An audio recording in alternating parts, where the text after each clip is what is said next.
boa noite a todos. Sejam todos bem-vindos à nossa roda de conversa.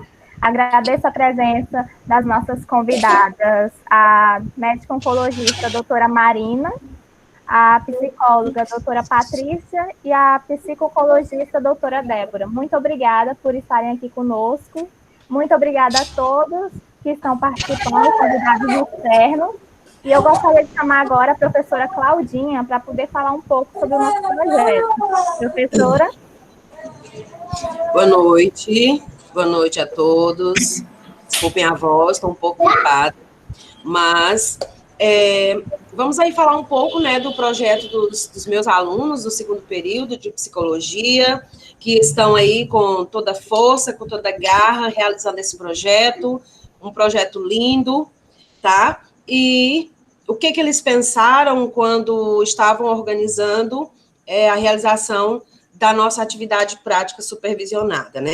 Eles lançaram vários pontos, várias questões, e chegaram a este ponto. Então, professora, vamos falar sobre isso, vamos colocar em pauta aqui a ressignificação da pessoa, né, acometida pelo câncer. Tá, então vamos lá, vamos trabalhar. Então, elas agilizaram todo esse processo e pensaram nesse projeto com o objetivo de quê?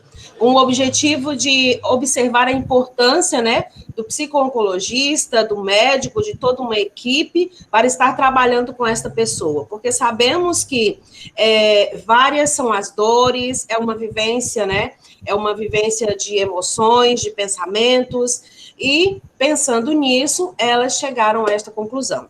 E estamos aqui realizando a nossa roda de conversa, realizando o último momento, né, do projeto deles, e desejo a vocês que vocês se sintam à vontade na nossa sala e vamos aí começar a nossa roda de conversa. Bom, a nossa roda de conversa tem como tema o papel da ressignificação no câncer. E, primeiramente, nós gostaríamos de trazer para vocês um vídeo, um depoimento da senhora Carla, que ela fez tratamento para o câncer, um depoimento bonito, ela é uma pessoa, assim, guerreira, e nós gostaríamos que vocês assistissem conosco.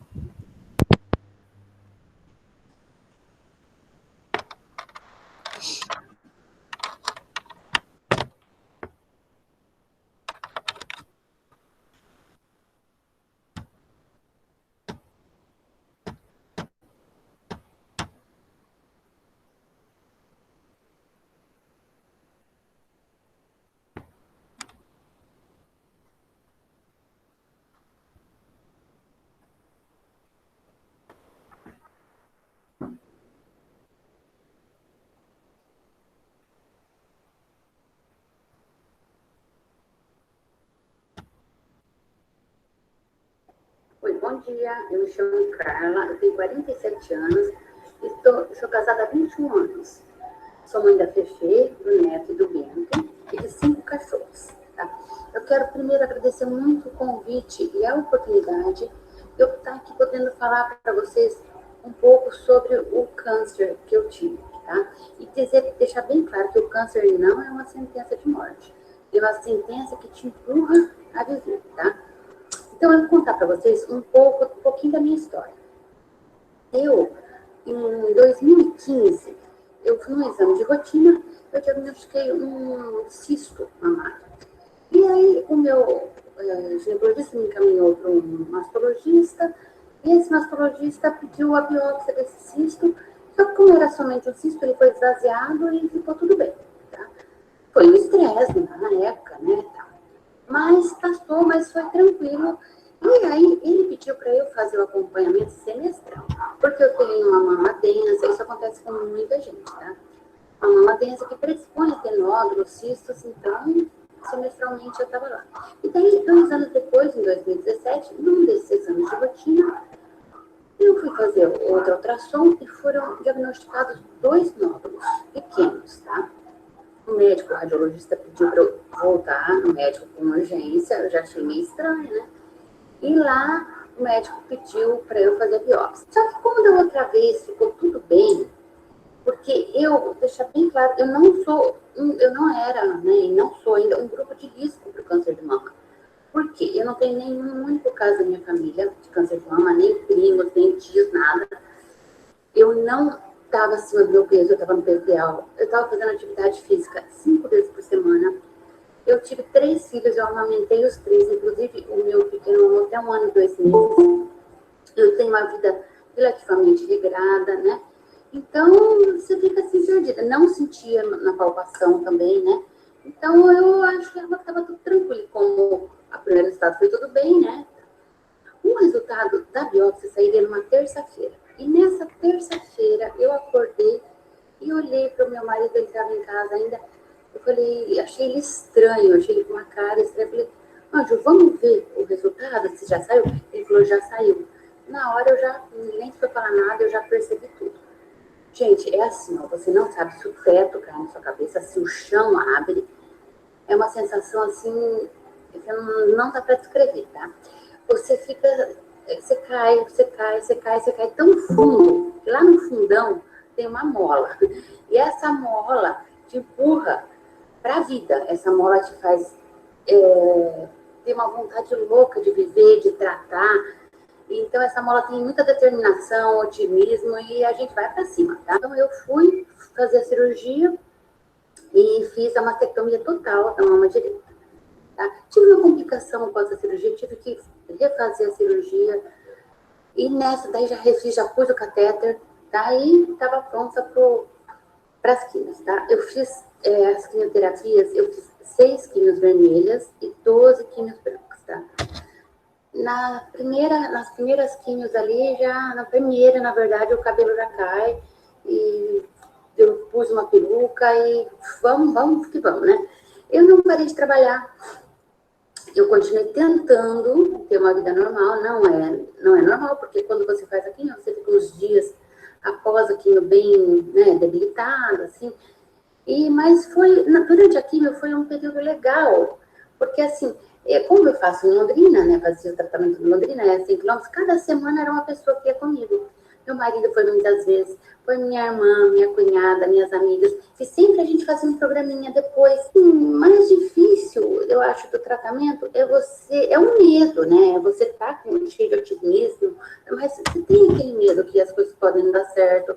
E eu tenho os 3 filhos, a gente fica muito a responsabilidade em cima dos filhos, né? Eu tentei poupar eles de todas as maneiras, mas eu sei que não foram poupados.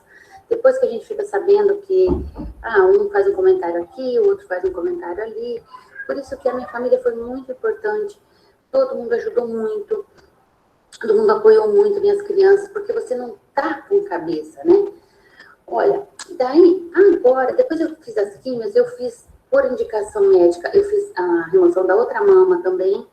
E hoje eu estou fazendo um acompanhamento semestral, semestralmente eu faço todos os exames, e tomo uma medicação que é o tamoxifeno. A gente toma por 10 anos agora, o protocolo. E eu queria dizer para vocês que, como eu já disse, o câncer não é uma sentença de morte, tá? Ele é uma sentença de vida, tá? A gente tem que se apoiar muito na família, nos amigos e principalmente Deus, porque a gente não é ninguém sozinho. A família, Deus, os amigos são imprescindíveis para o tratamento e para a vida da gente. Oi, bom dia, eu me chamo Carla.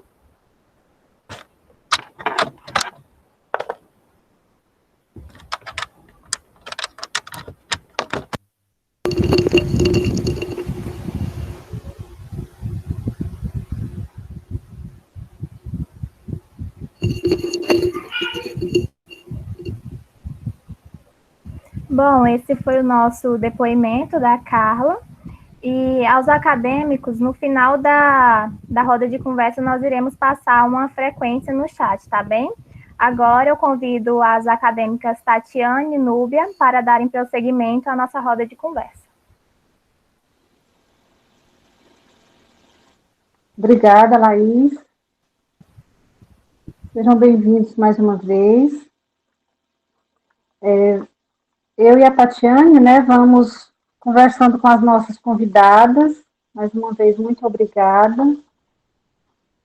Então, nós vamos iniciar a nossa roda de conversa, né? O objetivo aqui é comentar sobre o câncer, essa doença, né, que até pouco tempo atrás, quando alguém recebia esse diagnóstico, já era quase que uma certeza de morte, né?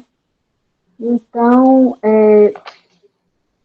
graças ao desenvolvimento da ciência, evoluiu muito, tanto a concepção, quanto a doença, quanto aos seus tratamentos, né? As possibilidades de cuidado com aquele que recebe esse diagnóstico. Então, para falar um pouco mais sobre esse assunto, as formas de tratamento, o que envolve o câncer, nós convidamos a oncologista, a médica oncologista clínica, atuante no Hospital Geral de Palmas e no Hospital Oncológico, Dr. Saad, doutora Marina Vasco, seja muito bem-vinda entre nós. Uma honra que aceitou o nosso convite. Sabemos como você tem uma rotina atribulada, uma criança pequena, e ainda assim se dispôs a contribuir conosco com o seu conhecimento. Nossa imensa gratidão, doutora Marina. Ela é membro da Sociedade Brasileira de Oncologia Clínica, também é membro do Grupo Brasileiro de Oncologia Torácica, ela é membro do Grupo de Tumores Ginecológicos, ela é membro da Academia Americana de Oncologia Clínica. Ela fez residência clínica médica no Hospital de Base do Distrito Federal, fez residência em Oncologia Clínica no Instituto Nacional do Câncer, o INCA, e fez especialização em cuidados paliativos no Hospital Sírio-Libanês. Então, doutora Marina, nessa noite de hoje, buscando essa compreensão melhor sobre o câncer, nós gostaríamos de lhe fazer a pergunta. Diante do prognóstico do câncer, o que são e quais são os cuidados paliativos? Como é o processo de manejo desse paciente? Boa noite. Primeiramente, quero agradecer o convite. É uma honra estar aqui com vocês falando um pouquinho sobre câncer e também de cuidados paliativos. Cuidados paliativos, na verdade, é uma abordagem que tenta promover, tanto para o paciente quanto para os familiares, né, aqueles pacientes que têm alguma doença grave, uma melhor qualidade de vida. E como essa melhora da qualidade de vida? Através da prevenção e tratamento, né, de tudo aquilo que possa estar prejudicando a vida do paciente. Controle de sintomas físicos, como dor, dispneia, controle de problemas psicológicos, espirituais, então, problemas familiares, tudo aquilo que tenta melhorar a qualidade de vida do paciente, a gente tenta fazer com cuidado paliativo. E é uma abordagem multidisciplinar. Então, assim, envolve toda uma equipe, não é o médico sozinho. Envolve o trabalho do psicólogo, fisioterapeuta, equipe de enfermagem, capelão. Então, assim, é muita gente junto tentando melhorar a qualidade de vida do paciente. E uma coisa importante é que o cuidado paliativo, ele entra não só na fase final de vida. Às vezes a gente acha que o cuidado paliativo é importante só para quem está morrendo. E, na verdade, não. Os estudos mostram que paciente que tem a doença grave, com potencial de morte, o cuidado paliativo já agrega e até aumenta a sobrevida quando é implantado desde o início do tratamento. Então, o paciente pode fazer o tratamento curativo, aquele tratamento que vai prolongar a sua vida, mas o cuidado paliativo já tem um papel desde o início também. Bem interessante. Nós agradecemos. Agora eu queria convidar a Tatiane, que vai dar prosseguimento à nossa roda de conversa. Antes de dar seguimento, gostaria de deixar a palavra aberta para a Débora e para a Patrícia, se elas quiserem comentar, acrescentar, fazer algum comentário, fiquem à vontade, tá? Nós vamos seguir com essa roda de conversa, intercalando os nossos convidados, tá? Os nossos entrevistados. E aí, ao final de cada fala, se alguém quiser fazer uma contribuição, acrescentar alguma fala sobre a pergunta que foi feita, fiquem à vontade, tá? Então, agora eu vou passar a palavra para a Tatiane. Boa noite, um prazer estar aqui. Eu sou a acadêmica Tatiane, nessa nossa roda de conversa, uma alegria, um privilégio ter todos vocês aqui conosco. Então, eu vou falar um pouquinho agora, a minha pergunta vai ser dirigida para a psicóloga Patrícia Rodrigues. A Patrícia, vou falar um pouquinho, né, do currículo dela. Ela trabalha há mais de 15 anos já na clínica hospitalar, com atuação em maternidade, pronto-socorro e agora na oncologia. A Patrícia tem MBA em gestão de pessoas por competência e coaching. Ela é pós-graduanda em neuropsicologia pelo IPOG e graduada em psicologia pela PUC de Goiânia. Prazer, Patrícia, tê-la conosco. Então, a doutora já até comentou um pouquinho sobre a equipe de multiprofissionais, mas agora eu vou refazer a questão para você na área de psicologia, tá? Então, quais são os profissionais que compõem, né, a equipe multiprofissional no hospital e como é realizada a assistência integral a esses pacientes? Boa noite, eu agradeço o convite. Vocês estão me ouvindo bem? Sim, estamos. Vocês estão, gente? Então, nós trabalhamos juntos, né? Eu trabalho com a doutora Marina também, lá no HGP. E a equipe do HGP, ela é composta tanto pelos profissionais que atuam na internação, como também os profissionais que recebem os pacientes no ambulatório, né? A equipe é formada por todas aquelas pessoas que a doutora Marina referiu antes, né? E aí tem uma questão que vocês colocam perguntando se os cuidados com os pacientes, eles acontecem depois que eles recebem alta do hospital. Sim, acontece. Até a doutora Mariana pode explicar melhor depois, porque eles sempre fazem retorno para o ambulatório, e existem alguns pacientes que eles fazem quimioterapia internada, enquanto outros fazem quimioterapia lá no ambulatório, lá embaixo. E, fora isso, quando alguns pacientes vão para casa, o EMAD, né, que são os profissionais que vão até a casa do paciente, eles também cuidam desses pacientes fora do hospital. E aí vocês perguntam qual é como que é a assistência, cadê o que você perguntou? Como é a assistência integral a esse paciente, né? Então, de um olhar da psicologia, o que a gente faz? Como é dada essa assistência? A equipe multiprofissional do Hospital do HGP, ela faz visita aos pacientes todos os dias, pela manhã, de todas as clínicas. Lá nós somos divididos em onco-hemato, oncocirurgia, aí tá a cabeça, pescoço, né, todas as cirurgias, a oncoclínica, né? E o que é importante do psicólogo, né, dentro dessa equipe? Como é dada essa assistência?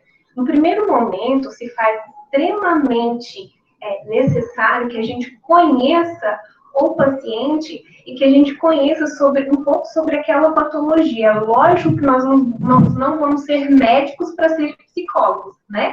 Mas a gente precisa entender um pouco o que aquele médico está dizendo, né? Pro paciente. E eu acho que vocês devem ter uma curiosidade muito grande de repente, aquele negócio que eu acho todo acadêmico, né? Bem no início da faculdade, falando, e aí, eu vou chegar lá na beira do leito do paciente e vou falar o quê, né? Agora, eu não sei se eu já posso já falar, ou se você quer que eu pare aí, você dá uma continuidade, porque eu vi que tem mais perguntas lá para baixo que entram no assunto que eu vou falar. Se você comentar só essa questão do sentimento do acadêmico, depois nós damos continuidade mais para frente. Tá. O que aconteceu? Esse semestre, nós recebemos acadêmicos de uma outra universidade lá no hospital, né? E aí, assim, chega assim, né? para poder atender o paciente. Porque quando a gente chega ao lado do paciente, a primeira coisa que a gente, ser humano, tende a fazer é o quê? Calma, vai ficar tudo bem. E não é isso, né? A nossa função lá. É lógico que a gente tem que a gente precisa ser honesto com o paciente, sem destruir toda a esperança, né, e a vontade de viver desse paciente. A gente tem que ter um cuidado muito grande de quando a gente vai abordar esse paciente, de tentar descobrir ali o que é que esse paciente sabe daquela patologia e não dizer, calma, vai ficar tudo bem. Porque quando você chega para o paciente que está enfrentando um adoecimento, vocês podem perceber que toda a fala da paciente que fez o depoimento, ela começa assim, ó, o câncer não é uma sentença de morte. O quanto ela reafirma aquilo para ela. Porque por mais que a tecnologia, a medicina esteja avançada, quando uma pessoa recebe esse diagnóstico, estou com câncer, o chão abre. Câncer igual a morte para as pessoas na cabeça da pessoa no primeiro momento. E aí o que acontece? A pessoa que está adoecida e todos os familiares que ali estão em volta dela, de repente começa até um silêncio pelado, no sentido de que não vamos falar sobre isso. Aí entra o psicólogo, aí entra a equipe multiprofissional, de ir com calma, com cuidado, para saber como é que ela está entendendo, internalizando aquilo, de tentar acolher, apoiar os sentimentos dos familiares e até mesmo do próprio paciente, sem fazer com que ele se tranque dentro dele mesmo, estando rodeado de todas as pessoas que estão ali perto dela, né? Aquela coisa assim, eu não posso falar, porque se eu começar a falar alguma coisa, alguém vai dizer para mim assim, calma, vai ficar tudo bem. O paciente acaba não conseguindo colocar para fora aquele sofrimento dele. E aí a gente entra para conversar, para tentar desmistificar e às vezes, né, para poder, às vezes o paciente ele tem um mito, uma coisa que você precisa ir lá e desmistificar isso, trabalhar, ressignificar junto com ele. E aí, se você chega do lado do paciente e fala, calma, vai ficar tudo bem, você vai ser só mais um que vai silenciar ele. Compreendi, Patrícia. Muito obrigada, tá? Agora eu vou passar a palavra para a Núbia, que ela vai passar os questionamentos ao urologista, o doutor Adelmo. Boa noite, mais uma vez. Gostaria de justificar a ausência do doutor Adelmo, né, um urologista muito conceituado em Palmas. Ele ficou de plantão e aí, infelizmente, não teve como estar conosco, mas aí, na hora do almoço, ele sentou com a gente e gravou a fala dele, né? E aí a gente vai compartilhar aqui um pouco da experiência dele, né, sobre o câncer. O que ele poderia comentar um pouco conosco, né? O doutor Adelmo Aires Negri é professor de urologia na UFT. Ele tem o título de especialista pela Sociedade Brasileira de Urologia, membro da Associação Americana de Urologia, é membro da Associação Europeia de Urologia e é presidente da Sociedade Brasileira de Urologia na seccional do Tocantins. Então, nós vamos compartilhar a fala dele, onde ele vai trazer um pouco sobre as situações, né, relacionadas ao câncer, a vivência dele em consultório, né, e qual seria, né, como deveríamos evitar os fatores de risco, né, para o câncer de próstata e outros cânceres de forma em geral.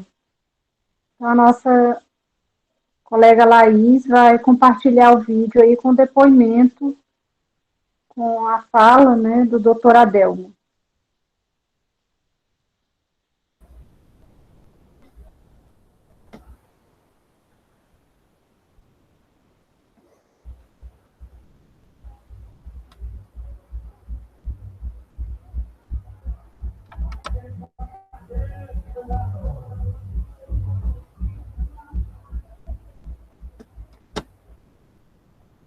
situações que são bastante relacionadas com o surgimento do câncer.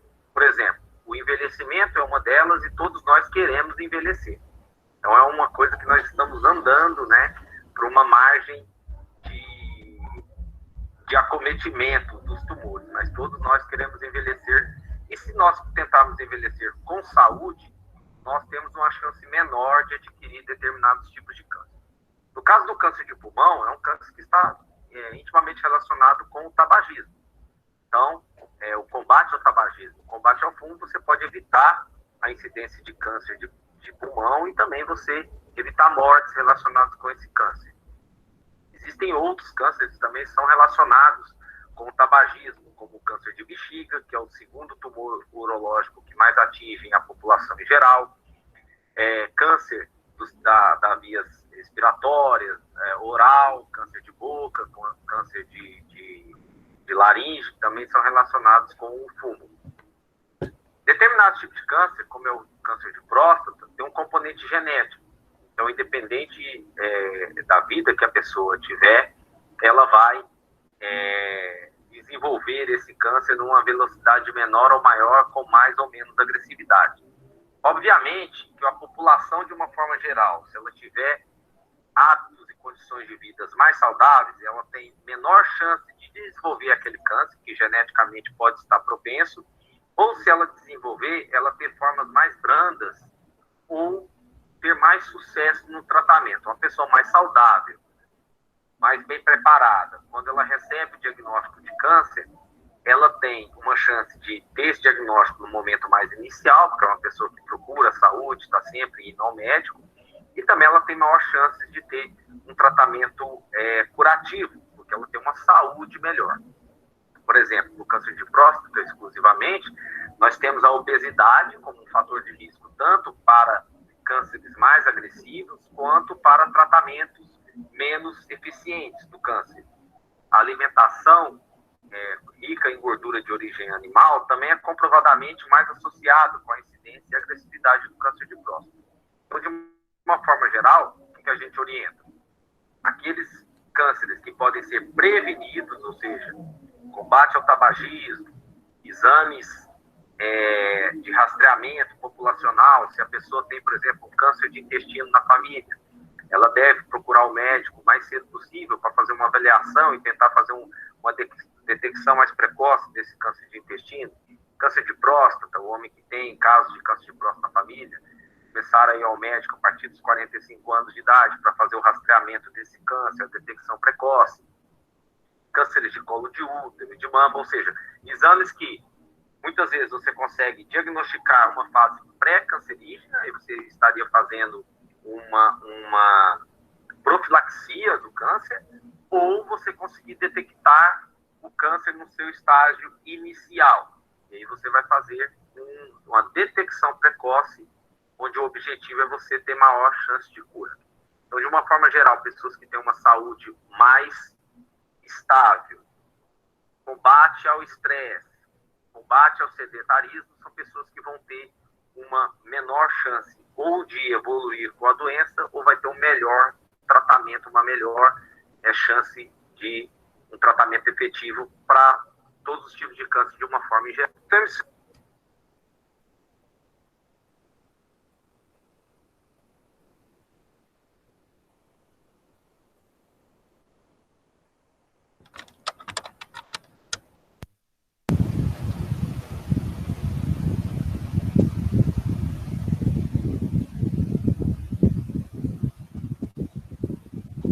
Então, Então, agora, eu vou passar a palavra para a Tatiane, que vai dar continuidade à nossa roda de conversa.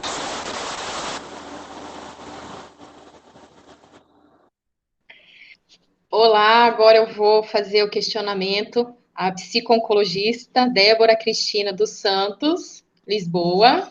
Ela é psicóloga clínica da infância e adolescência e psicóloga hospitalar. Graduação em psicologia pela UEM. Olha, eu vim de Maringá também. Especialização em psico-oncologia na Faculdade de Ciências Médicas de Minas Gerais e formação em neuropsicologia no IBAC. Seja muito bem-vinda, Débora. Vamos ao questionamento. o que é a psiconcologia e qual a sua... Estou. Você conseguiu me ouvir? Débora? É porque eu tô vendo muito pouco, bastante. Oi? Você tá me ouvindo? Sim, estou. Está conseguindo me ouvir? Vamos, Débora. Tá cortando, mas eu tô te ouvindo agora. Tá. Então, o que é psiconcologia e qual a sua importância? Bom, boa noite para vocês, né? Eu sou a Débora. Eu acho que eu estou aqui representando Araguaína, né? Então, eu trabalho no Hospital Regional de Araguaína. Eu entrei em 2010 e desde que eu entrei, eu caí de paraquedas na oncologia, né? Eu costumo dizer que não foi eu quem escolhi, não fui eu quem escolhi a oncologia, foi a oncologia que me escolheu. E quando eu iniciei, né, tinha pouco conhecimento sobre a própria psicologia hospitalar e muito menos sobre a oncologia. E aí eu senti necessidade de buscar um conhecimento mais específico. Foi aonde eu fui parar na psico-oncologia, né? Então, eu diria que a psico-oncologia seria a interface da psicologia com a oncologia. Então, na psico-oncologia, a gente estuda, né, os aspectos emocionais, os aspectos subjetivos, psicossociais, que envolvem diretamente o paciente oncológico. Então, é um conhecimento mais específico, né, um estudo mais específico, uma área que vai falar sobre a atuação do profissional psico dentro da oncologia. Lembrando que, no caso, a minha formação é em psicologia, mas o psico-oncologista não necessariamente ele precisa ser psicólogo, né? Tinha alguns colegas que eram de outras áreas, mas que também foram estudar a psico-oncologia, né? Esses aspectos mais subjetivos relacionados ao câncer, ao paciente, à família e à equipe, né? Envolve toda todos esses atores aí do processo.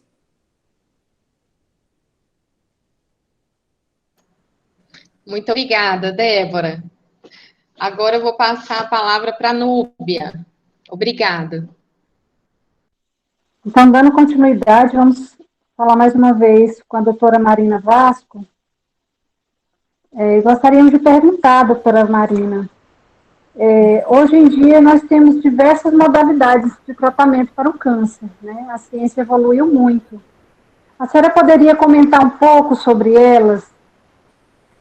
Por exemplo, né, a gente ouve, nós que somos leigos, né, nós pelo menos aqui a maioria estamos ingressando agora no segundo período, mas como a maioria de nós tem um ente querido, um amigo, um conhecido que já teve câncer, ou está passando por esse desafio, a gente ouve falar muito em radioterapia e quimioterapia, que eu poderia dizer que são as duas modalidades, vamos dizer, mais conhecidas, não que se reduzam a elas.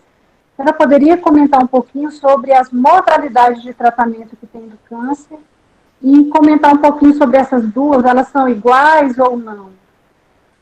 Certo. Por favor. Obrigada.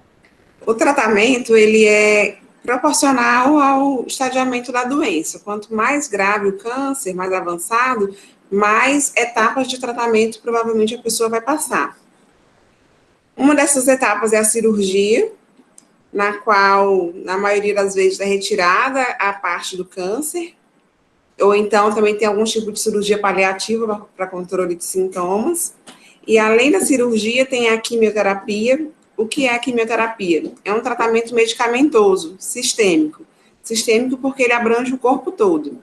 Ele pode ser tanto na veia, como se fosse um soro, um medicamento que o paciente toma injetável, como pode ser comprimido também. E a intenção da quimioterapia é matar as células do câncer. Então, esse tratamento a gente pode fazer ele naquele paciente que foi operado, com a intenção de diminuir o retorno da doença, como também a gente pode fazer num paciente que tem por exemplo, um câncer de mama, que tem uma lesão muito grande, que ainda não dá para operar. Ele pode fazer a quimioterapia antes, para tentar reduzir o tumor, e a partir daí ele conseguir operar.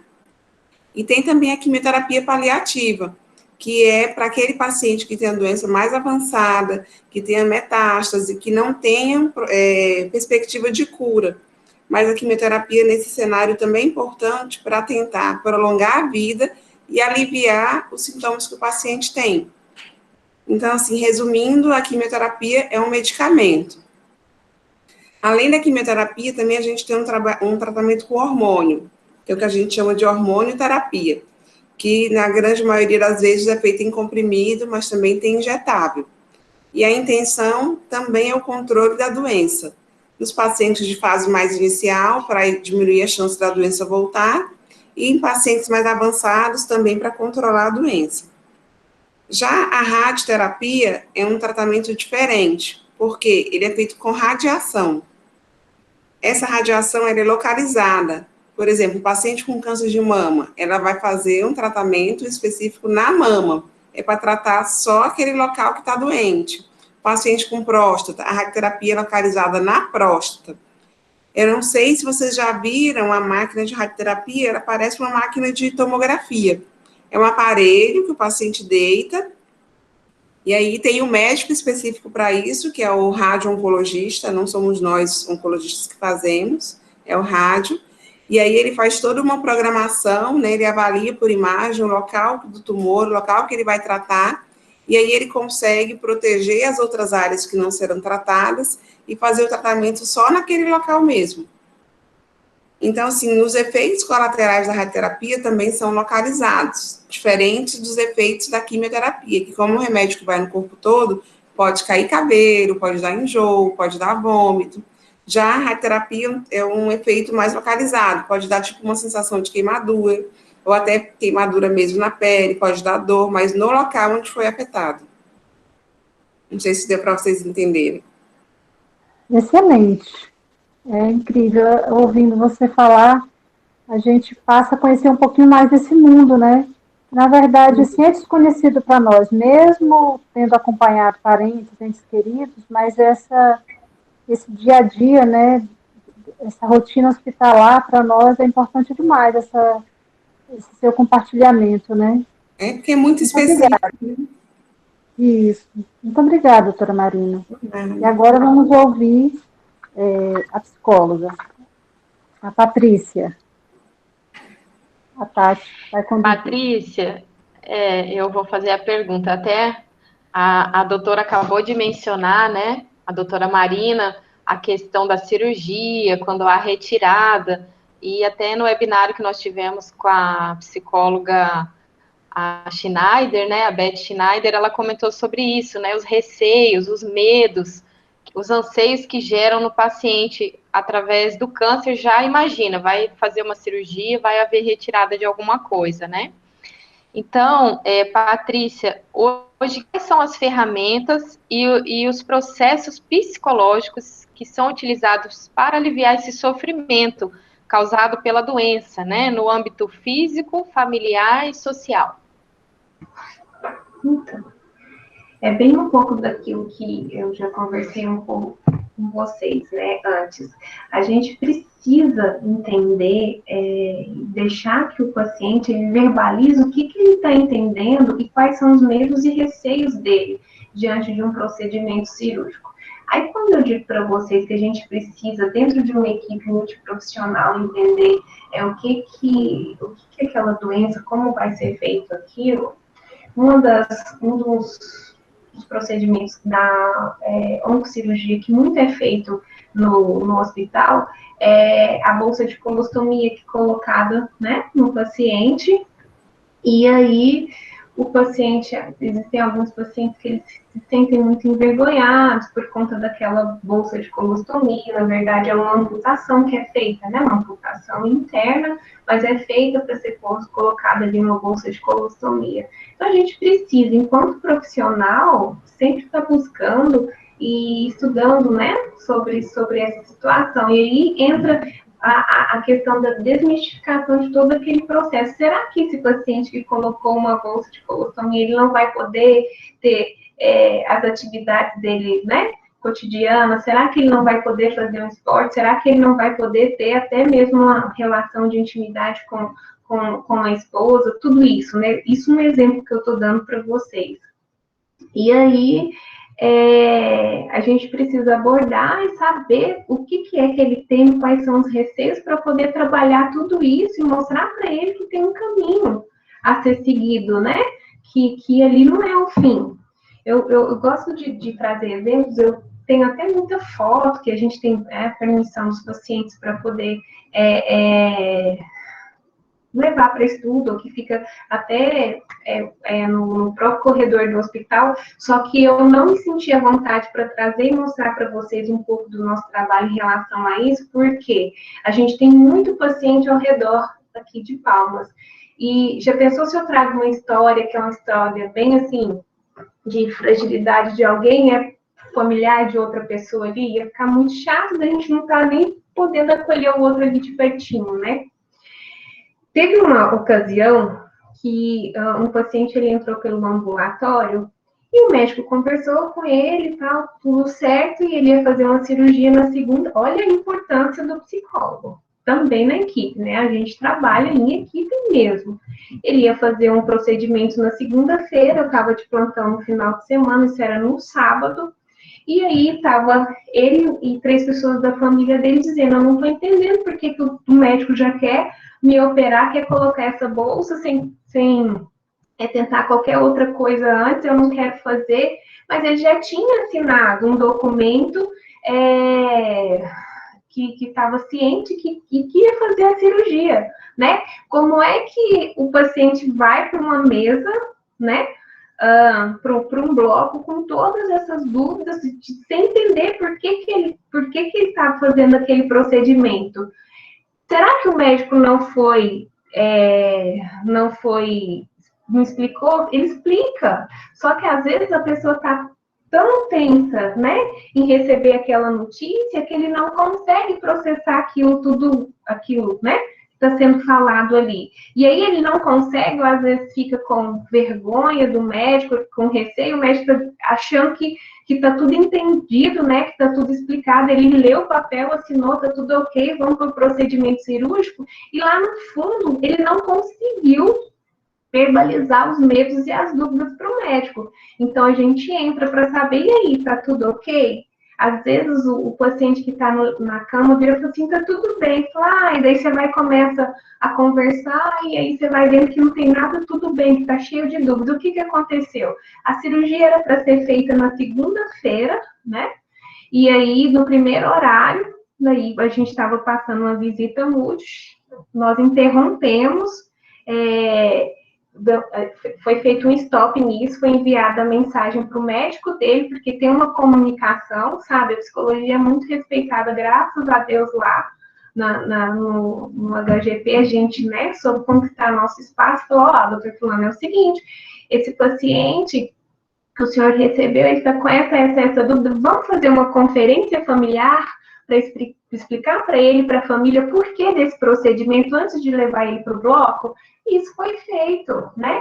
E aí depois você volta para o quarto, o paciente diz para você, nossa, muito obrigado, porque assim, ele não tinha conseguido alcançar e acessar o médico, porque o médico está ali disponível, mas às vezes eles não sabem como perguntar, ou o que perguntar, ou aquele negócio assim, às vezes eu brinco assim, amarra uma fitinha no dedo, porque daí você pergunta tudo o que quer perguntar, e tem, sabe, gente, às vezes o médico sai, e aí eu saio por último assim, tá tudo ok, né? Aí ela falou, esqueci de perguntar isso. Eu falei, então, peraí. Aí o médico volta, e aí ele vai e tira as dúvidas. Isso acontece. E para a gente conseguir fazer isso dentro de uma equipe, tem que estudar. Porque quando eu também caí de paraquedas, eu falei assim, a minha história na oncologia foi o máximo. Eu disse assim, não aguento mais pronto-socorro, eu não aguento mais lidar com morte, eu não aguento estar no meu descanso, alguém bater na porta porque tem alguém que está morrendo 3 horas da manhã e eu preciso dar suporte. Aí me mandaram para oncologia. Na primeira semana eu falei, meu Deus, o que eu estou fazendo aqui?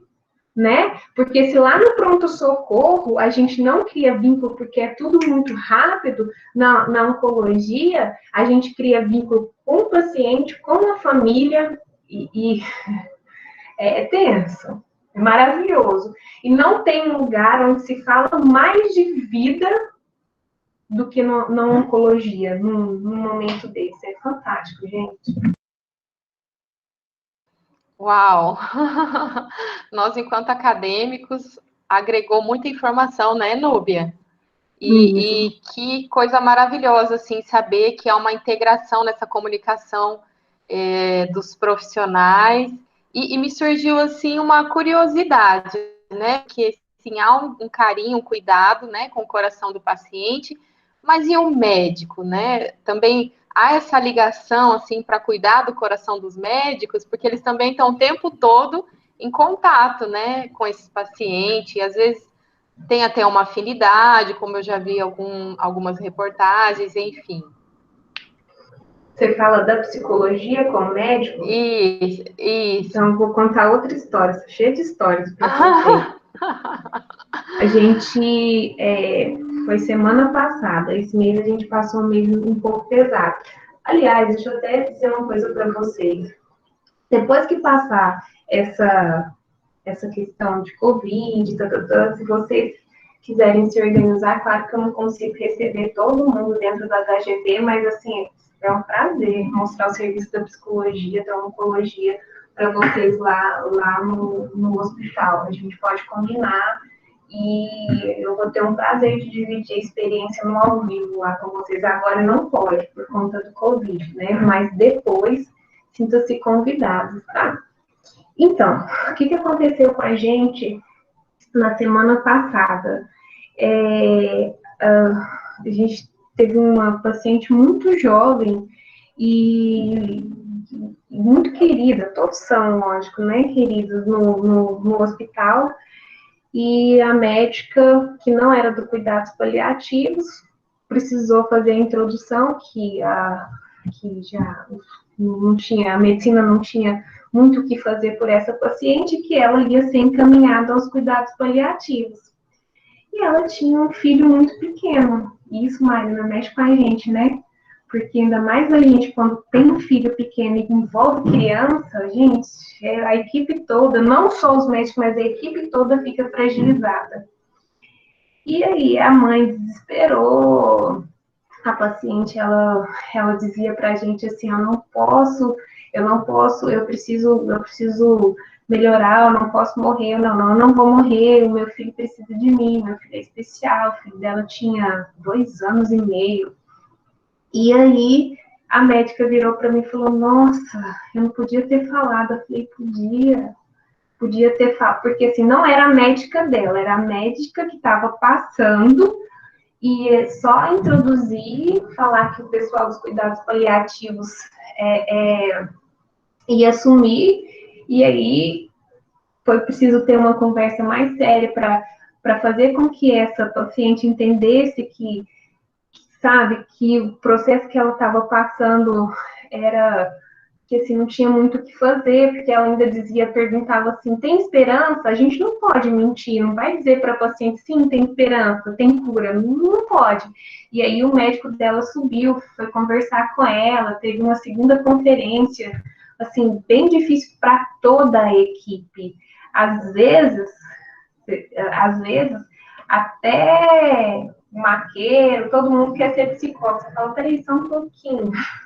Deixa a gente cuidar, deixa a gente fazer o nosso serviço, porque às vezes as pessoas chegam e fica aquele, não chora, deixa chorar. Né? O choro, ele tem que vir, gente. Sabe, chorar é validar a emoção, dá licença, deixa chorar, deixa falar, sabe? Tem gente que se joga no chão, deixa se jogar no chão, sabe?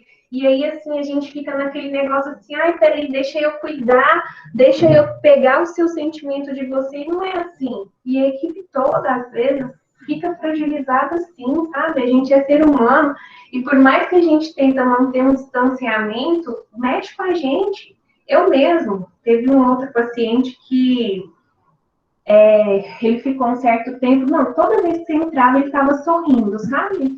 E ele sorria e eu saí para o Natal, ano passado, ainda fiquei assim, nossa, será que fulano vai estar lá quando eu voltar? Aí quando eu voltei, das minhas férias e do Natal, ele estava lá. Eu falei, ai, que bom te ver, não sei o que, bom te ver no hospital. Não, bom te ver que você está vivo, que está aqui, né? E aí a gente tem muito serviço voluntário lá no hospital.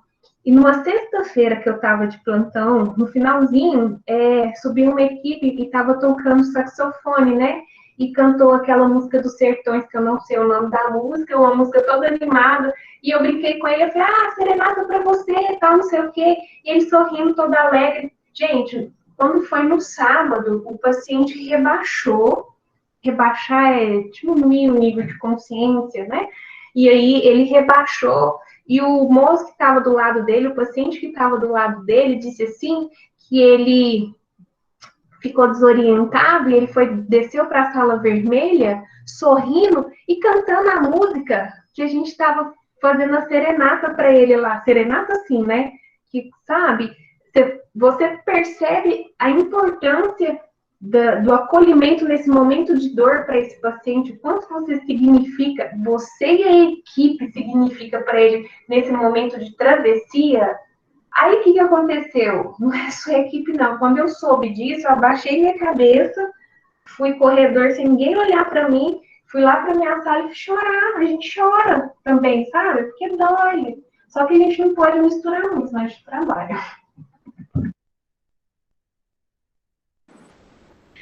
Obrigada, viu? E pode esperar, depois que liberarem, né, professora Claudinha? Daí, se você nos autorizar, nós vamos em pequenas equipes, mas vamos, aí vai ser um prazer estar aí com vocês.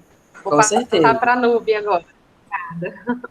E é uma das coisas boas, positivas que eu estou avaliando sobre esse nosso projeto, a gente está recebendo muitos convites. Inclusive, da outra sexta-feira, a psicóloga do Rio de Janeiro fez uma proposta também da gente fazer uma parceria, e eu fico maravilhada e agradecida por vocês terem esse olhar, né? Que nós precisamos nos preparar, como você falou, iremos enfrentar uma realidade, né? O quanto mais a gente vivenciar e se preparar e aprender com vocês, nós nos tornaremos profissionais melhores.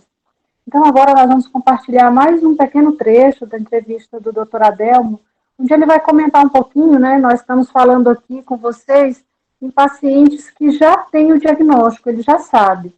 Aí o doutor Adelmo vai comentar um pouco, porque ele, como médico, né, no caso urologista, chega os resultados dos exames, ele é a primeira pessoa que dá aquele resultado ali para o paciente. Vou comentar um pouquinho sobre essa relação médico-paciente e como é a forma do paciente receber esse diagnóstico.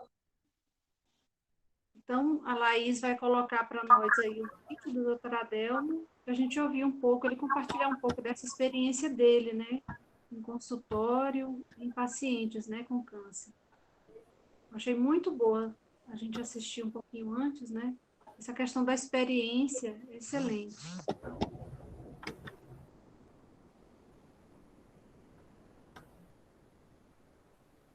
O tratamento do câncer, hoje, ele precisa ter uma equipe multiprofissional, e o psicólogo, ele é essencial. Os latinos, nós somos, né, brasileiros de uma forma geral, e a comunidade latina, nós somos muito emocionais, né? Nós partimos muito da emoção. E o câncer, infelizmente, é uma doença estigmatizada. Ou seja, quando você fala para a pessoa que ela tem determinado tipo de câncer, você está quase decretando a morte dela, e isso no pensamento de quem recebe o diagnóstico, né? O médico, obviamente, o médico que ele trabalha com isso, e ele tem muitos pacientes que recebem esse diagnóstico de câncer, ou tem que passar esse diagnóstico de câncer, às vezes ele desenvolve dois lados. Um lado, que é um lado bastante emotivo, bastante emocional, que ele tem muita delicadeza para poder explicar para o paciente qual é o diagnóstico, quais são as formas de tratamento, quais são as chances de cura, e tentar reverter essa ideia relacionada com a morte, né, e o diagnóstico de câncer. Mas também existem muitos médicos que mantêm uma distância profissional com o paciente. Eles preferem dar a notícia de forma rápida e direta, e de acordo com a agressividade do tumor, também propor o tratamento de imediato. E essas duas partes, não estou dizendo que uma é melhor ou a outra é pior, mas dependendo do paciente, ele pode assimilar de formas diferentes. Ou receber um diagnóstico de forma mais emotiva, mais emocional, mais acolhedora, ou o outro paciente que recebe o diagnóstico de forma mais direta, mais reta, mais objetiva, com números, com tabelas, com gráficos.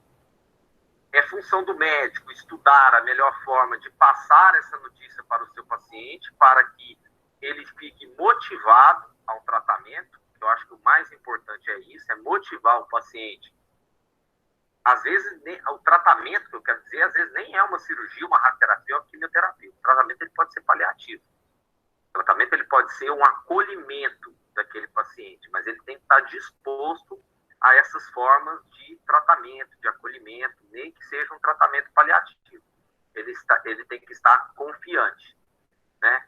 E, para isso, existem pacientes que vão receber de uma melhor forma esse diagnóstico de forma mais acolhedora, sem muitas informações, acreditando muito no trabalho do médico, da equipe, mas tem outros pacientes que não, que preferem uma coisa mais objetiva, com números, com gráficos, botar na balança qual o melhor tratamento ou não tratar. Se ele resolver não tratar, porque ele tem que trabalhar, tem que cuidar da vida dele, ele não quer tratar, e quanto tempo de vida ele tem.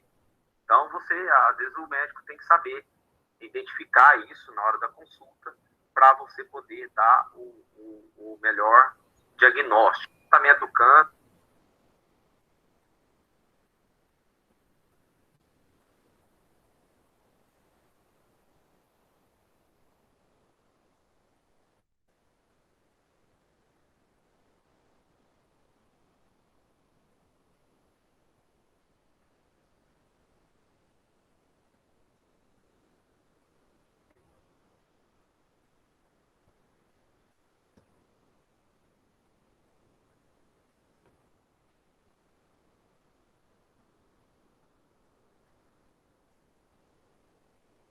Parece que nós tivemos uma interrupçãozinha no compartilhamento do vídeo.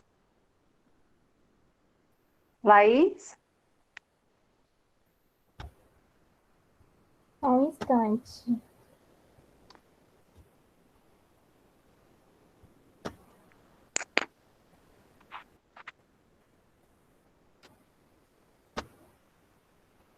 Voltou, gente? Normal? São os desafios da tecnologia, né? Um dos participantes apertou sem querer na possibilidade de compartilhar a tela, e com isso interrompeu. Mas tudo bem, isso aí é compreensível e é o nosso aprendizado, tá, gente? Aí, se a Laís... Faz parte. Faz parte. Isso é aprendizado de todos nós. Então, a Laís, se ela puder, ela continua compartilhando ou a gente dá continuidade às perguntas. Vou colocar o vídeo aqui novamente, tá bem? Tá. Da parte que parou, né, Laís? Só um instante.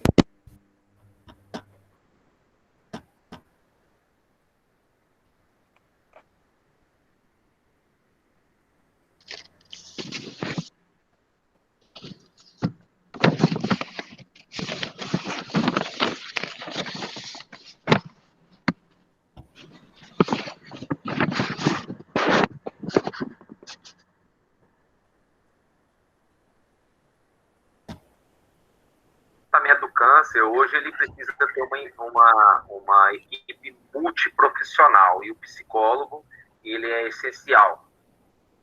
Os latinos, nós somos, brasileiros, de uma forma geral, e a comunidade latina, nós somos muito emocionais, né? Nós partimos muito da emoção. E o câncer, infelizmente, é uma doença estigmatizada. Ou seja, quando você fala para a pessoa que ela tem determinado tipo de câncer, você está quase decretando a morte dela, e isso no pensamento de quem recebe o diagnóstico, né? O médico, obviamente, o médico que ele trabalha com isso, e ele tem muitos pacientes que recebem esse diagnóstico de câncer, ou tem que passar esse diagnóstico de câncer, às vezes ele desenvolve dois lados. um lado, que é um lado bastante emotivo, bastante emocional, que ele tem muita delicadeza para poder explicar para o paciente qual é o diagnóstico, quais são as formas de tratamento, quais são as chances de cura, e tentar reverter essa ideia relacionada com a morte, né, e o diagnóstico de câncer. Mas também existem muitos médicos que mantêm uma distância profissional com o paciente. Eles preferem dar a notícia de forma rápida e direta e, de acordo com a agressividade do tumor, também propor o tratamento de imediato. E essas duas partes, não estou dizendo que uma é melhor ou a outra é pior, mas dependendo do paciente, ele pode assimilar de formas diferentes.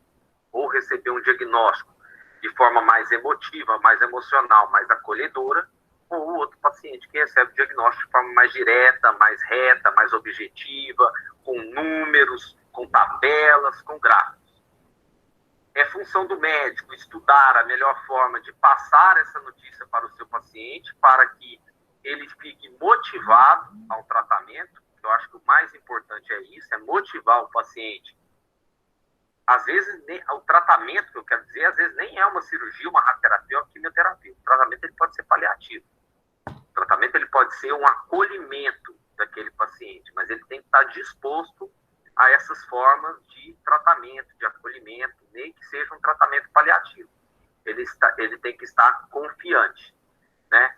E, para isso, existem pacientes que vão receber de uma melhor forma esse diagnóstico de forma mais acolhedora, sem muitas informações, acreditando muito no trabalho do médico, da equipe, mas tem outros pacientes que não, que preferem uma coisa mais objetiva, com números, com gráficos, botar na balança qual o melhor tratamento ou não tratar. Se ele resolver não tratar, porque ele tem que trabalhar, tem que cuidar da vida dele, ele não quer tratar, e quanto tempo de vida ele tem.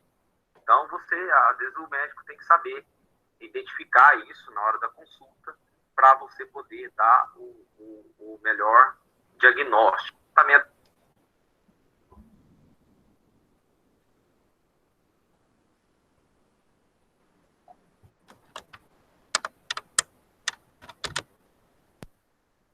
Então, agora nós vamos dar continuidade, continuando conversando com a doutora Marina Vasco.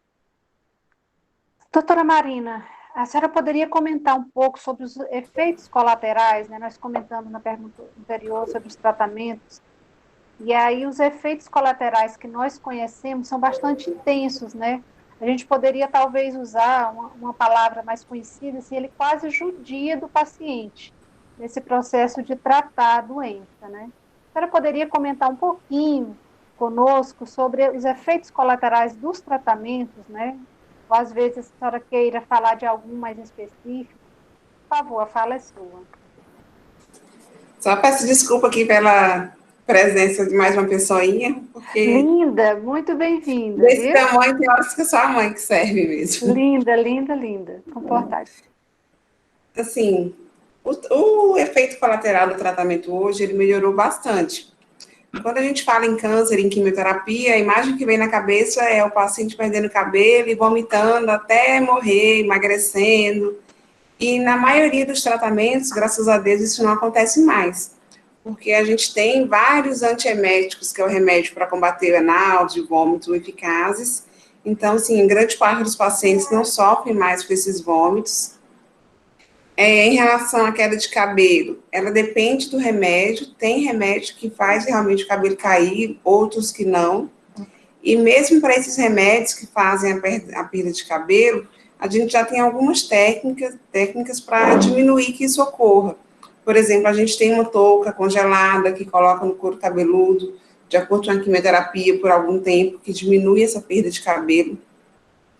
A gente tem outros sintomas, por exemplo, neurológicos, tem quimioterapia que pode dar cansaço, pode dar formigamento nas mãos, nos pés, e a gente tem algumas formas de prevenir que isso aconteça. Uma coisa importante é, por exemplo, a atividade física. A atividade física é um dos melhores remédios para que o paciente passe bem por esse período. A quimioterapia pode dar fadiga, e para essa fadiga não tem remédio medicamentoso. O remédio é uma caminhada, alguma atividade física para fortalecer a musculatura.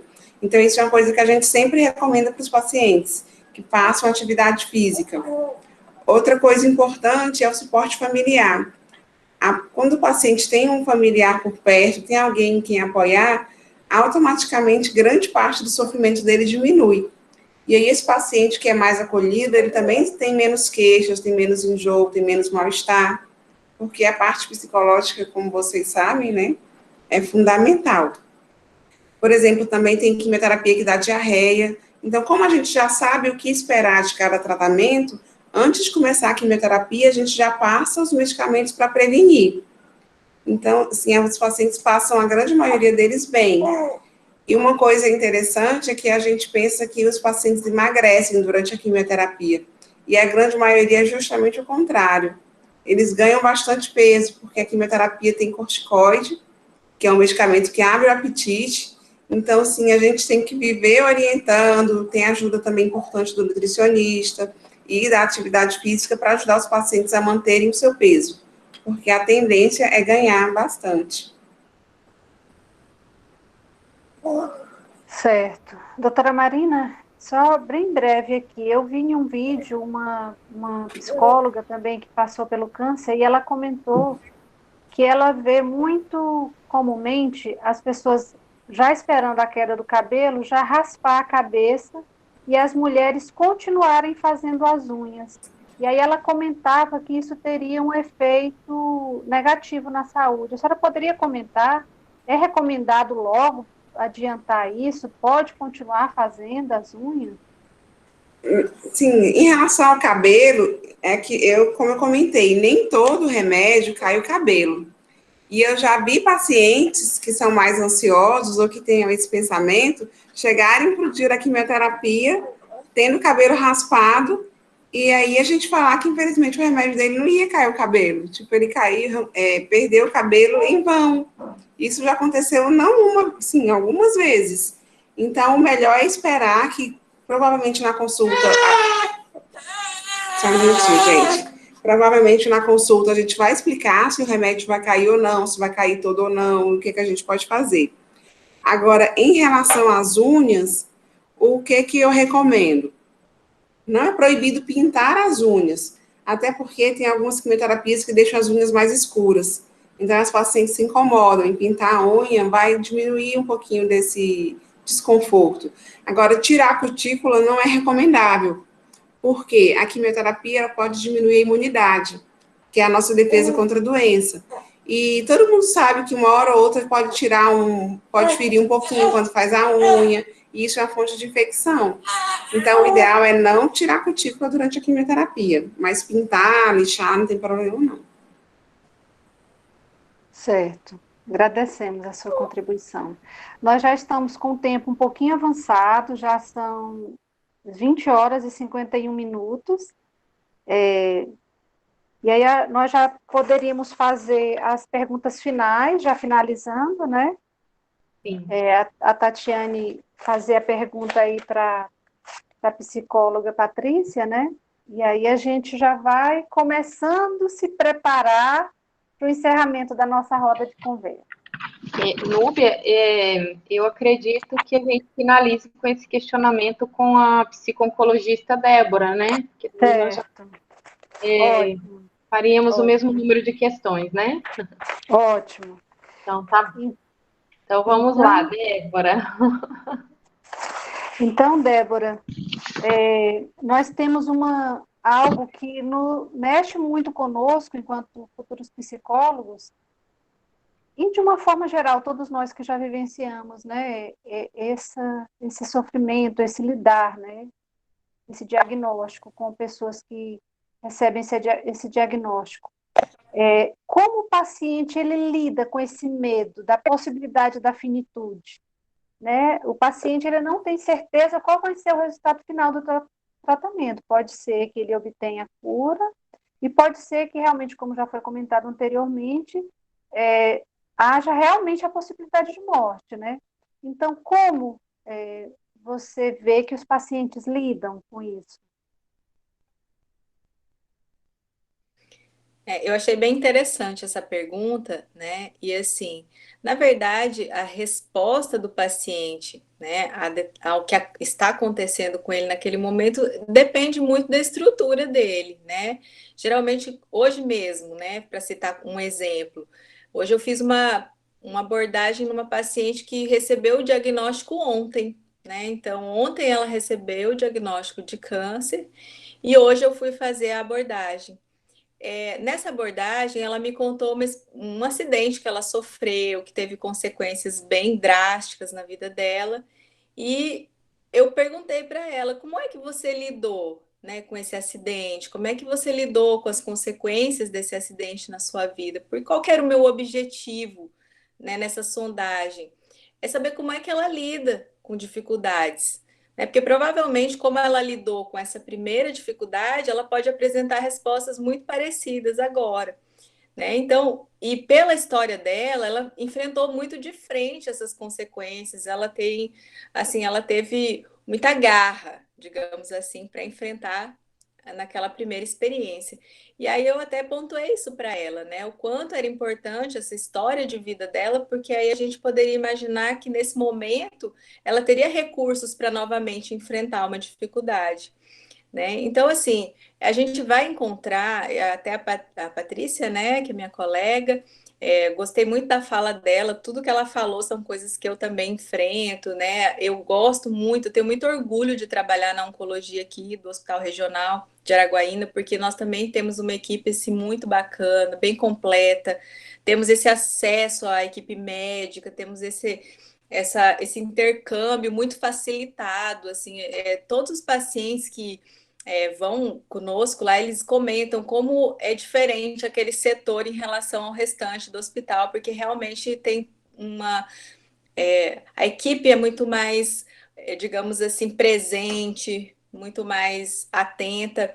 Então, assim, não vou desqualificar com isso as outras equipes, mas assim, tem um diferencial. Eles nos dão esse retorno de que lá tem um diferencial, né? Pelo esse contato mais direto que a gente tem. Então, eu diria para vocês, assim, dentro desse âmbito, que vocês vão encontrar de tudo, né? Quem trabalha na oncologia vai encontrar diversas reações, não existe uma regra. Como é que o paciente lida, como é que ele vai enfrentar, isso vai ter muito a ver com a história de vida dele, como ele aprendeu, né, a enfrentar as dificuldades. E com relação à possibilidade de finitude, é tão interessante isso, né? Porque assim, todos nós temos possibilidade de finitude, né? Quem aqui que não vai morrer, né? E é uma coisa que eu costumo abordar com os pacientes. Será que é só de câncer que se morre, né? Ou basta estar vivo para correr o risco de morrer? Então, essa possibilidade de finitude, ela é real, a gente nega a vida toda, né? Então, digamos assim que o nosso meio cultural, ele não favorece muito o tema da morte, porque quando o próprio paciente mesmo, às vezes, ele quer fazer recomendações para a família sobre a própria morte, né? Eu quero ser enterrado em tal lugar, eu quero que vocês façam isso. E a família, não fale em morrer, porque você não vai morrer. E a gente oferece essa escuta, esse espaço onde ele pode falar da morte, onde ele pode falar das preocupações, onde ele pode encomendar, fazer recomendações, e a gente está ali para ouvir, porque muitas vezes é o que ele precisa. Né? Então, eu costumo dizer isso, de que todos nós temos uma possibilidade de finitude e que quando a gente adoece, a gente acaba entrando mais em contato com esse medo da morte. Porque, na verdade, morrer todos vão, nossa sociedade não fala sobre isso, não é um tema que a gente debate muito, então a gente acaba negando essa possibilidade. E quando a gente adoece, né, um diagnóstico, como outros profissionais já falaram, que é carregado de estigmas, que ainda hoje a gente percebe que existe isso muito arraigado nas pessoas, é claro que a pessoa começa a entrar em contato mais próximo com esse medo, né? Então, cada paciente vai lidar de uma maneira diferente. Uns vão ter todo aquele processo que a gente estuda, né? Que vai chegar lá, vai passar pela negação, vai passar pela revolta, vai passar pela barganha, né? Olha, da minha experiência, nesses 10 anos dentro da oncologia, poucos casos eu acompanhei que chegaram assim ao ponto de uma aceitação desse processo e que lidaram de uma forma mais tranquila. Eu tenho uma paciente que ela já é falecida, ela marcou muito a minha experiência profissional. Ela era uma professora, então ela tinha um nível de instrução muito bom. A gente formou um vínculo muito positivo. Eu lembro até hoje o nome dela, assim, né? Eu não posso falar, mas é uma pessoa que marcou muito, como a própria Patrícia falou. Tem casos que eles acabam atingindo a gente mais profundamente. Foi o caso dela, porque ela chegou no nível de aceitação da própria morte com uma tranquilidade que, assim, eu não vi mais depois dela, esse tipo de reação. Né? Ela me chamava, falava das preocupações com o marido, com os filhos, me pedia para conversar com eles, né? Falava dos objetivos que ela gostaria que a gente trabalhasse com eles. Então, assim, foi um caso muito pontual. E dificilmente, hoje na minha prática, dificilmente eu consigo ter essa relação tão próxima com o paciente sobre a própria morte, porque cada um vai trazer essa temática de uma forma muito particular, muito subjetiva, não tem como generalizar nada. Eu acho que, assim, se tem uma das áreas que não tem como fazer generalizações, é a área da psicologia dentro da oncologia, porque cada caso é um universo, assim, extremamente particular. Certo, muito bom a sua colocação, né? Vamos aprendendo um pouquinho cada dia mais. Então, já dando encerramento à nossa roda de conversa, eu gostaria de deixar a palavra aberta às 3 profissionais convidadas, se porventura quiserem trazer mais alguma fala, mas quiserem trazer mais alguma contribuição. Caso não tenham, a gente já vai dar encerramento à nossa roda de conversa. A palavra fica aberta, se alguém quiser falar. Eu só vou fazer um comentário bem breve. Eu estou vendo que a Carla, que deu testemunho para nós, está no chat. E eu queria agradecer de coração, viu, Carla, a sua participação aqui. Foi fantástico. Obrigada.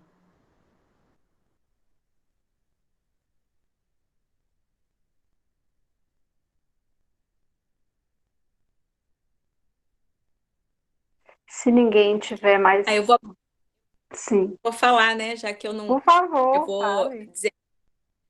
vou dizer para vocês que eu agradeço, eu gosto muito de falar do meu trabalho, é uma coisa que me gratifica muito, assim, é muito gostoso a gente compartilhar essa experiência. Também convido vocês, né, que tiverem interesse, depois que passar todo esse período, o hospital aqui também tem essa facilidade, a gente gosta de mostrar o serviço, gosta de falar do nosso trabalho, porque realmente a gente tenta fazer com todo amor e com toda a dedicação possível, né, quando a Patrícia falou a respeito da chegada dela na oncologia, é interessante que até dentro da própria equipe de psicólogos existe uma resistência em oncologia, é como se você fosse assim, já arrastado para lá, né? E eles me perguntam às vezes, quando eu fico de férias, né, quando eu passo uns dias fora, eles têm que cobrir o meu trabalho lá. Eles me perguntam, Débora, mas como é que você gosta de trabalhar lá? Eu não quero oncologia para mim, né? E como é que você se mantém ali e tal, né? E eu costumo dizer para eles assim que eu não sei muito bem explicar, mas eu me sinto muito gratificada com o que eu percebo que eu consigo oferecer para os pacientes lá em se tratando do olhar da psicologia.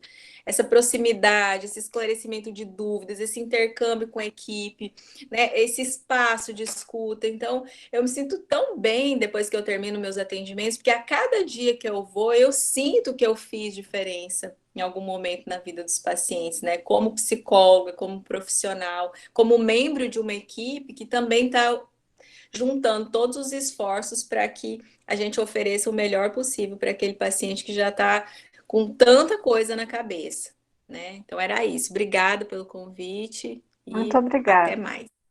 Muito obrigada, Débora. Doutora Marina? Eu também gostaria de, em primeiro lugar, parabenizá-los pela iniciativa, né? Porque é muito bom a gente difundir esse conhecimento, até porque a oncologia carrega esse peso, né? De, como a Débora falou, muita gente não conhece, muita gente tem medo, muita gente não quer. nem ouvi falar, às vezes, sobre oncologia.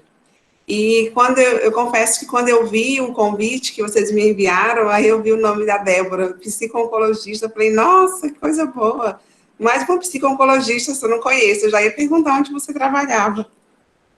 Porque até quando a Patrícia chegou para a nossa equipe, foi uma dificuldade, porque a nossa psicóloga assistente teve que sair e ninguém queria assumir o lugar da oncologia. E eu ficava, gente, a gente precisa, a oncologia é o único local no hospital, eu acho que não pode ficar sem psicólogo. Porque o certo é a gente ter o psicólogo o tempo todo no ambulatório e ter o psicólogo o tempo todo no andar. Porque a gente demanda muito da psicologia.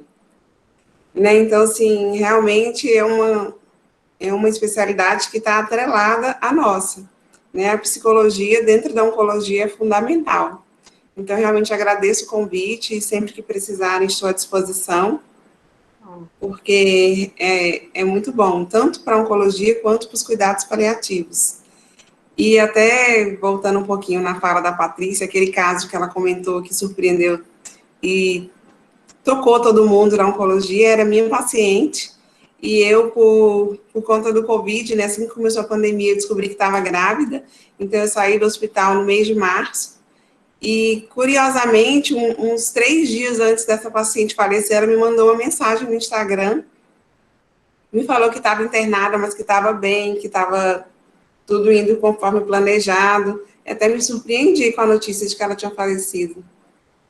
Então, realmente, a oncologia é uma especialidade que a gente cria muito vínculo, porque tem paciente que a gente vê toda semana.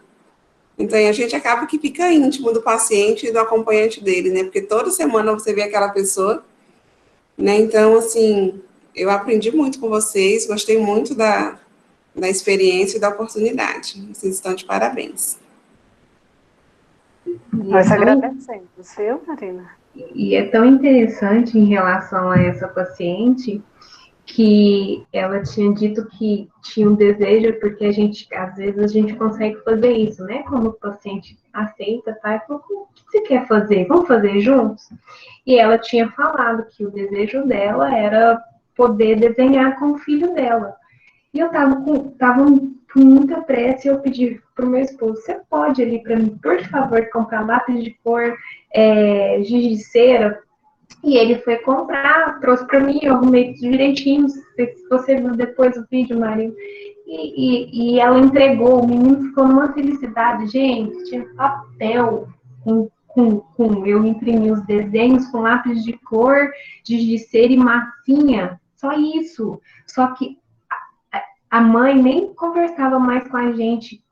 Vocês vissem a felicidade dessa mãe de poder estar entregando aquilo para essa criança. E a criança pegava e falava assim, nossa, Patrulha Canina, que lindo, que não sei o quê, 2 dias, 3 dias depois, ela foi a óbito e eu cheguei aqui em casa, aqui eu sou proibida de fazer isso, né? Falei, sabe aquele lápis que você comprou? Fui falar pro meu esposo, mostrei o vídeo para ele, falou, mostra isso não.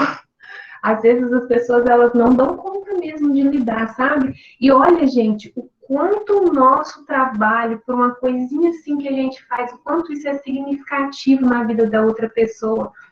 A gente já fez até bolo lá, a CCIH, que não pode ficar sabendo, sabe? Mas uma vez uma mãe disse pra gente, qual que é o seu desejo? E a mãe falou, eu confeitava bolo. Então, daí a gente foi no tradicional, comprou o bolo com chocolate e a mãe foi confeitar o bolo poucos dias antes de ir ao óbito com a filha. Então, assim, gente, estuda, sabe? Faça com amor o trabalho de vocês, né? É uma profissão linda, maravilhosa. Se preparem, vá para o trabalho terapeutizado, porque, né?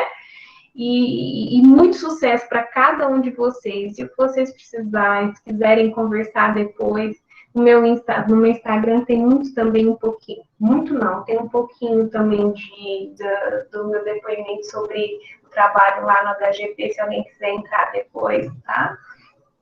Neuroconsciência, fique à vontade, as meninas têm meu contato, eu me coloco à disposição. Um abraço para vocês, obrigada pela oportunidade, boa noite para todo mundo. Nossa, então, assim, extremamente felizes que nós aqui nos preparamos para encerrar essa roda de conversa tão rica com essas profissionais excelentes. Meu Deus, eu aprendi muito, viu? Muito orgulho de vocês, de estarem aqui no nosso estado, de estarem aqui conosco, né, nesse lidar diário, né, pela vida, pelo viver com qualidade, com saúde. Então, deixo aqui meu sentimento, assim, em nome da turma do segundo período de psicologia, de honra, de respeito à profissão de vocês, a profissional que vocês são, tá? Então, eu digo que eu saio daqui com o coração assim transbordando, sabe? Tanto o conhecimento quanto a questão da gente ver como vocês são realmente profissionais que amam o que fazem, né? Eu acho que essa é a nossa grande busca, né? De se identificarmos desse ponto, né? Na profissão que a gente escolhe. Então, eu gostaria de convidar a nossa professora Claudinha, ela é a professora orientadora do projeto, para que ela fale os agradecimentos finais e a gente já encerre. Para os alunos que estão participando, né? Está valendo frequência, né? A gente compartilhou o link aí, e aí é importante que eles acessem para poder registrar a frequência, tá? Obrigada, professora Claudinha. Ok, muito obrigada. Eu quero agradecer aqui a todas as profissionais, a Marina, a Débora, a Patrícia. Muito obrigada por vocês terem aceitado o convite dos meus alunos, tá? Eles estão felizes e eu também estou muito feliz juntamente com eles, pois recebemos um resultado positivo, né, do trabalho deles. Eu quero agradecer também a nossa psicóloga e conselheira do CRP, Carla Milhomem, que está aqui com a gente, tá? Muito obrigada. Também quero agradecer a Carla Peregrini, né, do Testemunho, ela também está aqui com a gente na sala. E a todos que estão aqui, muito obrigada, gente. Bastante conhecimento adquirido hoje. Muito obrigada, muito obrigada. A Mariana disse que foi uma excelente roda de conversa. Realmente foi uma excelente roda de conversa. Agora, vamos aí adquirindo mais conhecimento e nos apegando mais e mais à psicologia e à oncologia. Vamos ver do segundo período quais são, né, quem serão os próximos psico-oncologistas, né? Muito obrigada, gente. Certo, então aqui encerramos. Uma boa noite a todos. Um excelente final de semana, com muita paz, junto aos nossos familiares, né? Eles que a gente ama. Fiquem com Deus e muita gratidão, mais uma vez, aos palestrantes convidados. Fiquem com Deus. Boa noite. Boa noite. Boa noite, obrigada. Boa noite.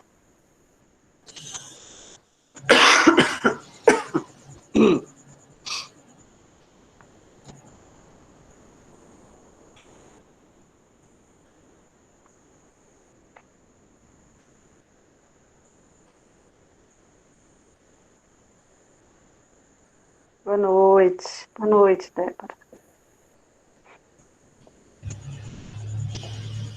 Então, encerramos por aqui, né, professora Claudinha? Isso, encerramos. Excelente trabalho de vocês, estou muito feliz com o resultado. Muito aprendizado, né? É verdade. Nossa, muito aprendizado, muita quebra de paradigma, né? Muita motivação para novos conhecimentos, né? A falta de conhecimento nos faz criar alguns paradigmas, né? Isso. E o conhecimento nos desbloqueia para coisas novas, para novas oportunidades, novos conhecimentos. Nossa, fantástico. Louvo a Deus por esse momento que nós tivemos hoje, viu? Feliz, gratidão. Amém. E quem é Laís, que está atrás de tu aí? A minha mãe, professora. Mamãe! Seja bem-vinda. Você está com o CDF dentro de casa. Dentro de casa, né? A CDF dentro de casa. Então, boa noite, gente. Fiquem com Deus. Professora Claudinha, depois a gente passa para você a frequência, tá? Tá bom, tá. Aguardo. Beijo, tchau para vocês. Vão comer agora e descansar. Tchau, boa noite. Boa noite.